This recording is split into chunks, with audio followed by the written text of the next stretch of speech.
Union முஸ்லீம் லீகின் தொழிலாளர் அமைப்பான சுதந்திர தொழிலாளர்களினுடைய மாநில நிர்வாகக் குழு கூட்டம் இப்பொழுது நடைபெற்றது.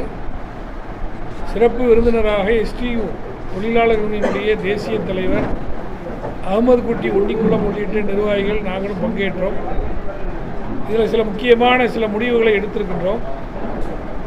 தொழிலாளருடைய நலனுக்காக வேண்டி பல்வேறு நலத்திட்டங்களை அறிவித்திருக்கக்கூடிய திராவிட மாடல் ஆட்சியினுடைய கதாநாயகன் மாண்புமிகு முதலமைச்சர் அவர்களுக்கு நன்றி தெரிவிக்கப்பட்டிருக்கின்றது.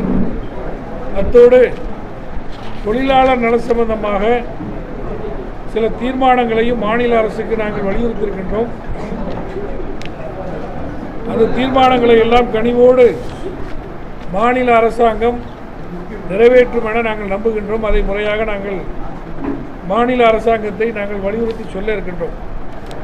அத்தோடு வருகின்ற நவம்பர் 30ஆம் தேதி தொழிலாளர் யூனியனுடைய தேசிய தலைவர் அவர்களும் மற்றுமுள்ள நிர்வாகிகளும் ஒன்றிய தொழிலாளர் நலத்துறை அமைச்சர் அவர்களை சந்தித்து இந்தியா முழுவதிலும் தொழிலாளர்கள் சந்தித்து வரக்கூடிய பிரச்சனைகளை அவருடைய கவனத்துக்கு எடுத்து சென்று அதையெல்லாம் வருகின்ற பாராளுமன்ற கூட்டத்தொடரிலேயே நிறைவேற்றி தர வேண்டும் என்பதை நமது எஸ்டியுவினுடைய மாநில தேசிய தலைவர் அவர்களும் முஸ்லீம் லீக்கினுடைய 5 நாடாளுமன்ற உறுப்பினர்களும் ஒன்றிய அரசை வலியுறுத்த இருக்கின்றார்கள்.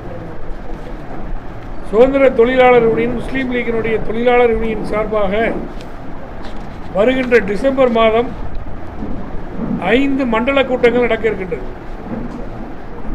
சென்னை மண்டல கூட்டம் கோட்டக்குப்பத்திலும், திருச்சி மண்டல கூட்டம் திருச்சியிலும், தென் மண்டல கூட்டம் திருநெல்வேலியிலும், கொங்கு மண்டல கூட்டம் சேலத்திலும், அதே போன்று மதுரையிலும் தஞ்சையிலும் முஸ்லீம் லீக்கினுடைய தொழிலாளர் அணியாக இருக்கக்கூடிய சுதந்திர தொழிலாளர்களுடைய மண்டல கூட்டங்களை நடத்தி அதிகமாக உறுப்பினர்களை சேர்ப்பதோடு தொழிலாளர்களுடைய பிரச்சனைகளையும் அறிந்து மாநில ஒன்றிய அரசாங்கங்களுக்கு நாங்கள் தெரிவிக்க இருக்கின்றோம். இந்த கூட்டங்கள் எல்லாம் நிறைவு பெற்ற பிறகு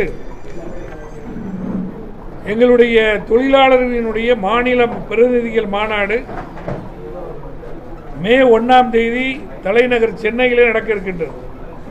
அந்த கூட்டத்திலே முஸ்லீம் லீக்கினுடைய தேசிய தலைவர்களும் தோழமை கட்சிகளாக இருக்கக்கூடிய திராவிட முன்னேற்ற கழகம், காங்கிரஸ் உள்ளிட்ட தோழமை கட்சியினுடைய தொழிற்சங்க தலைவர்களும் பங்கேற்க இருக்கின்றார்கள். அந்த மாநாட்டிலே தமிழ்நாடு முழுவதிலும் இருந்து முஸ்லீம் லீக்கினுடைய தொழிற்சங்க பிரதிநிதிகள் 5000 பேர் பங்கேற்க இருக்கின்றார்கள். அதற்குன்ற பணிகளையும் நாங்கள் செய்ய இருக்கின்றோம்.